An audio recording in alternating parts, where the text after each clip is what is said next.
I want to start off by saying this. I love this story. I love how intricate and detailed, yet it all makes sense. It's almost like everything is tied to one another. And the most important part about why this anime is such a masterpiece.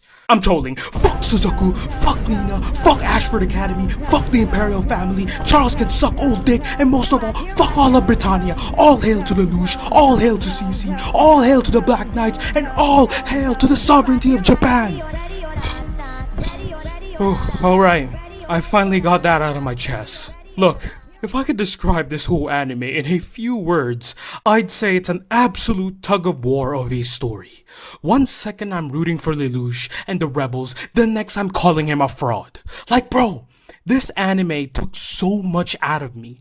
You know, just after finishing season 1, I didn't have anyone to root for. I was losing trust from every single character. Even Lelouch, by the way. Lelouch himself. Imagine that. The main character I am losing hope to. Like, I just couldn't. I couldn't. Currently, I'm 5 episodes in season 2. I decided to stop there because I realized I might just overclock my ass, constantly trying to process everything that could possibly happen. I mean, season 1, I couldn't take it anymore. What more with season 2? But I will at least tell you this. My hatred for Britannia is unrelenting.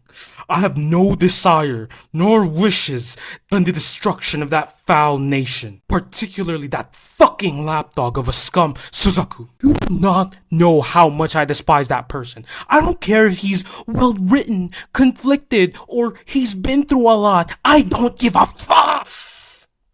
Unfortunately for him, in the world of Code Geass, that is all bullshit. You either become a pet or you risk your life hoping the future of your children and their children don't live in discrimination anymore. There's so many things I abhor with Suzaku's character. He loves to parade the self-righteous talk, arguing about morals, lives being taken, when the reason he acts like this is because he took his father's life. Oh, wait. Oh my goodness. I just realized the weight of what he just fucking did. He took his father's life. Essentially, he put the fate of Japan into his very own hands. The reason why we're here right now is because of what he fucking did. Lelouch's mother gets assassinated. Then he and his sister get sent to Japan. And then everything falls to shit, leading to Lelouch not only having a raison d'etre to fight against Britannia, but also a means to achieve it through Japan. Oh my goodness. I can't believe it. It's sorta all your fault, Suzaku. Well, you know, I just wanted to blame him for something, but technically I'm not that far off. But believe me, I didn't start hating him later on in the season. It was far earlier than that.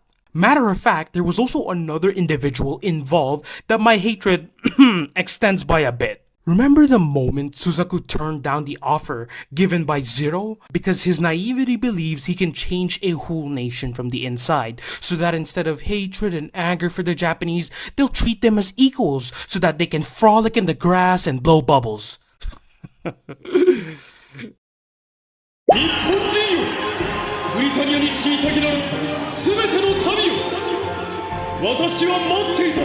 Yeah, that was just the first thing.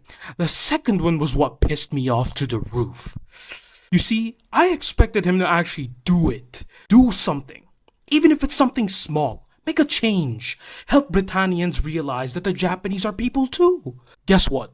The fucker didn't. While his childhood friend risked his life for the sake of Japan, who was a Britannian by the way, and was willing to fight for the so-called 11s. Instead, he was busy getting jiggy with it with the girl who has a thing for his buddy, sacrificing his life for his ideals and beliefs. I get that his methods don't need violence as an answer, but he didn't do anything. I want to show you real quick 2 very obvious examples that the shit he did just fell on his plate.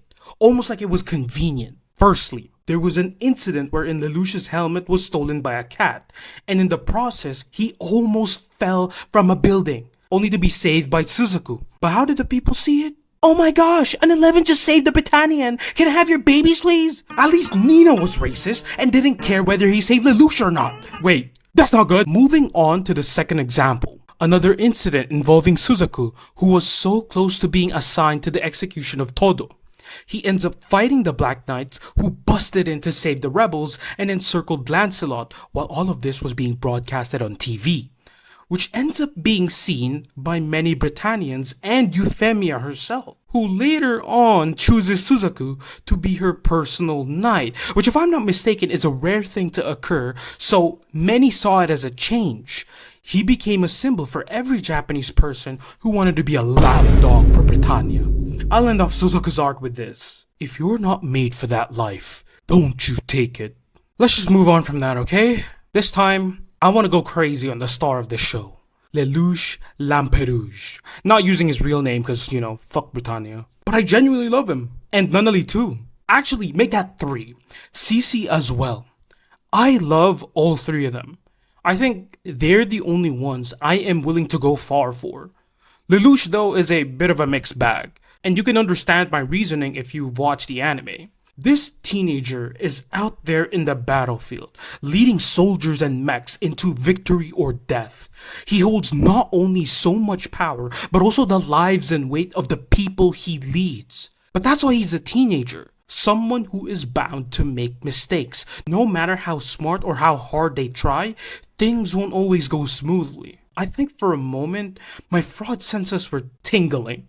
I want to be honest, it did feel wrong. It's not like he's some omnipotent being just because he has Geass. It's a powerful advantage, sure, but it isn't a guaranteed win. The most obvious example being his lack of battle experience, which was definitely evident during his first encounter with Cornelia in a skirmish in Shinjuku Ghetto. He tries to bait her by sending a distress signal, only for it to backfire and his men sustain casualties. He does it again, expecting a different outcome.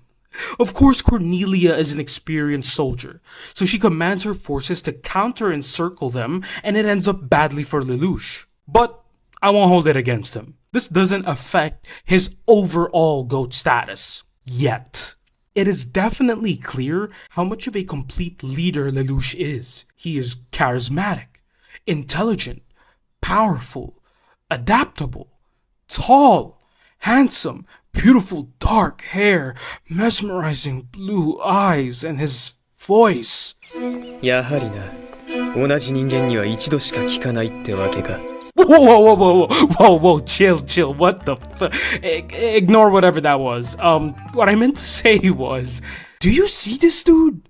He literally micromanages the movements of his soldiers. I've never thought it was possible, but here we are. And he freaking does it multiple times. He did it in Narita, utilizing the landslide along with ordering his men what to do.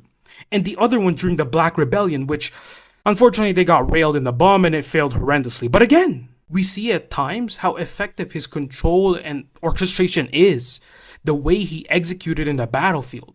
But on the flip side, he is still human, still flawed. So things don't always go his way, or he might have a bit of a slip up.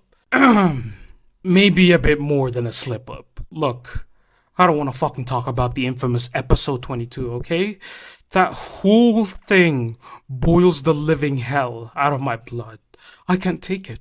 I literally cannot take it, and it makes me sick and mad to the core. That was by far the worst, most fucking horrendous, and honestly the most ironic, most stupid, most fucked up coincidence I have ever experienced watching anime. What do you mean? He just perfectly says it in the worst timing ever. I can't, bro. I can't. I don't love Yuffie, but I sure as hell don't want anything bad happening to her. She's the same as Suzaku, but she's genuinely innocent, unlike that self-righteous prick.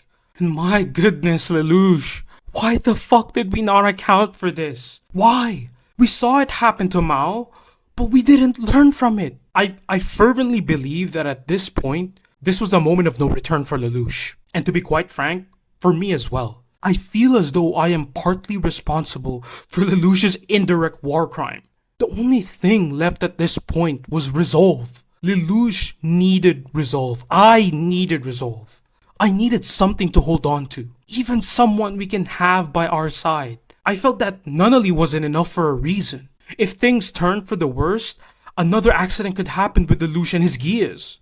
But maybe it was a blessing in disguise that she can't see right now with her, possibly never opening her eyes anymore. But who can be Lelouch's anchor? Which undoubtedly would be an anchor for me as well in this god-forsaken story. Then we get to see Lelouch's most vulnerable state. And I can help but be grateful that no matter what fucked up scenario happens, Cece will always be there. Geass will never work on her. And her immortality meant that Lelouch was going to have a close accomplice for a very long time. I don't think I will ever forget what he did in that incident. I don't feel angry. I don't feel sad. I don't feel betrayed. I don't feel loyalty for him. I only have emptiness. But I'm very grateful that Cece exists. Out of this whole show, she is my #1 supporter. She supports me on multiple levels. My allegiance and loyalty are pledged to her, while Lelouch is only second. But I know at least to some degree what he feels for Cece.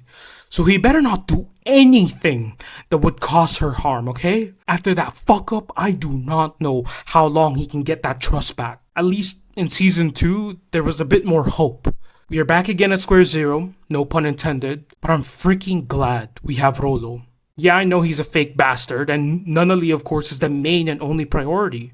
But don't worry, he's just going to be an integral and important asset in realizing this dream of the United States of fucking Japan! But yeah, I'll stop right there. I still got 21 more episodes to go through for season 2, and hopefully this time, everything we've been through would have felt all worth it in the end. Okay, Aaron, I hope by the end of this anime, you'd sit there feeling accomplished, feeling like everything was worth it. Because all I need to see in this ending is Lelouch, Cece, and Nunnaly, okay? I don't care about anyone else in the story. I don't care what happens to the rest. I just want Cece, Lelouch, and Nunnaly all together, okay? Have a blessed day, afternoon, evening, everybody. This is Aaron.